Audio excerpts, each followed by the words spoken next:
मेरी हिम्मत को सराहो, मेरे हमराह बनो, मैंने एक सम जलाया है हवाओं के खिलाफ। मैं विनोद पांडे, पूर्व अध्यक्ष civil court central bar association Mau.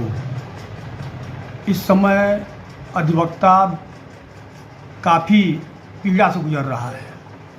पूरे प्रदेश में अधिवक्ताओं के साथ दुर्व्यवहार, अन्याय, अपमान अधिवक्ताओं के साथ हो रहा है और अधिवक्ताओं का कोई खोज खबर लेने वाला नहीं है। आखिर क्या ऐसा हो गया, क्यों आपको ये कहना पड़ रहा है? देखिए, सबसे पहले तो मैं कानपुर के मामले में आपको बता दूं।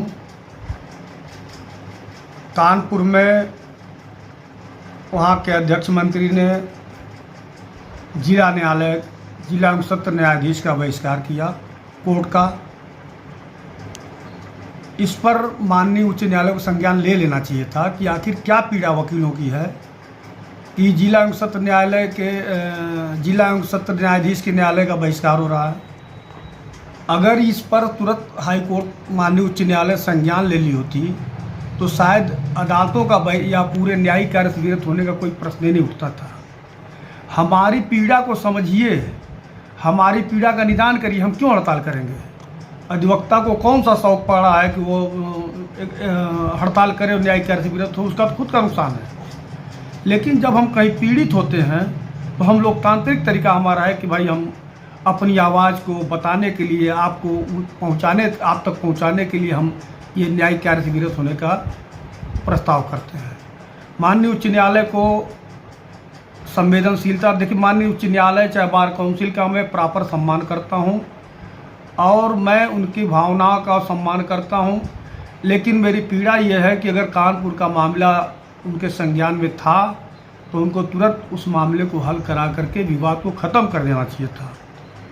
लेकिन जिस तरीके से वहाँ के अध्यक्ष और मंत्री को नोटिस जारी करके बुला करके और उन पर आरोप तय करना और ये करना और उनके खिलाफ कार्रवाई चलाना कि आप क्यों न्यायिक कार्य से विरत हैं, क्यों आंदोलन कर रहे हैं, तो आखिर करें क्या वो? उनकी बात जब नहीं सुनी जाएगी, उनकी पीड़ा को नहीं, वकीलों की समस्याओं पर आप ध्यान नहीं देंगे तो हमारे पास रास्ता क्या है सिवाय आंदोलन करने के? ये लोकतांत्रिक अधिकार है, हम कर रहे हैं। तो सबसे पहले तो मैं वहाँ के जो अध्यक्ष मंत्री हैं उनको सैल्यूट करता हूँ कि जिस बहादुरी से वो अधिवक्ता आंदोलन का नेतृत्व कर रहे हैं, उनके साथ हम लोगों की हमदर्दी है और हम लोग उनके साथ खड़े हैं। दूसरी बात, माननीय उच्च न्यायालय से मैं ये रिक्वेस्ट करूँगा कि इस मामले को कंटेम्प्ट या उस नज़रिए से न देखते हुए, वकीलों की पीड़ा समझते हुए इस मामले को हल करने का प्रयास करें और हल करावें। इसमें किसी का दोष नहीं है, हमारे न अधिवक्ता भाई का दोष है, न अध्यक्ष मंत्री का दोष है। हमारी पीड़ा सुनिए, हमारा हल कराइए, हम क्यों आंदोलन करेंगे? तो अब मेरी सोच ये है और मेरा रिक्वेस्ट है कि माननीय उच्च न्यायालय को इस दिशा में काम करना चाहिए कि वो मामले को हल करावें और हम वापस हो जाएंगे हड़ताल से। अच्छा, अभी कानपुर में एक अधिवक्ता की हत्या कर दी गई है, मथुरा में। तो अब यह स्थिति है कि वकील को घर में से खींच करके और बुरी तरीके से, ये गंगा प्रसाद जी थे, इनके पड़ोसी घर में से खींच करके राड डंडा से बर्बर तरीके से मार के इनकी हत्या कर दी। अभी एक पुलिस वाले की हत्या कोई कर दे तो वो 13 ही नहीं बीतेगी पुलिस वाले की कि वो जो मारने वाला है उसको पुलिस वाले मार डालेंगे। लेकिन वकील अगर मार दिया जाए, कोई बात नहीं है, कोई आगे पीछे नहीं है, न सरकार सुनने को तैयार है, न अदालत सुनने को तैयार है।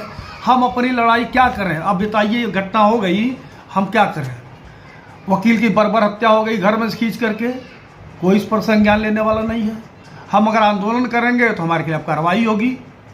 तो ये मुझको लगता है कि कहीं न कहीं से इस पर माननीय उच्च न्यायालय को लिबरल व्यू एडॉप्ट करके मामले को हल कराना चाहिए और वकीलों के सुरक्षा की व्यवस्था के बारे में भी माननीय उच्च न्यायालय को ध्यान देना चाहिए कि कैसे वकीलों की सुरक्षा हो, कैसे वकीलों को सेव किया जाए, अपराधियों के खिलाफ वकील मुकदमा लड़ता है, उसकी हत्या कब कौन कर देगा, ये सही नहीं है। इनको प्रोटेक्शन उपलब्ध करावें और इससे अधिवक्ता समाज की सुरक्षा हो सकेगी।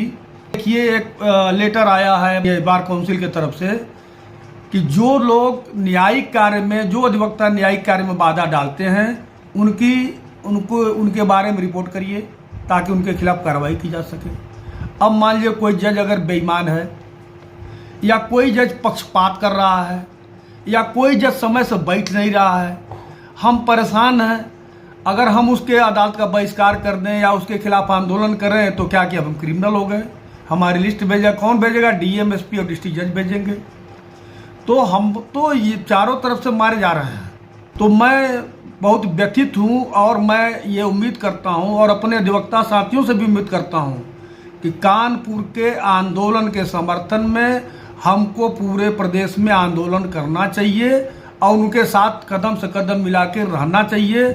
और अगर सज़ा उनको होती है तो मैं चाहता हूँ पूरे प्रदेश के अधिवक्ताओं को सज़ा कर दी जाए और हम लोग उनके साथ खड़े रहेंगे। तो क्या कानपुर के मथुरा के जो अधिवक्ता की हत्या हुई है, तो क्या उसमें भी आप लोग आगे बढ़ेंगे? आप बिल्कुल बढ़ा जाएगा।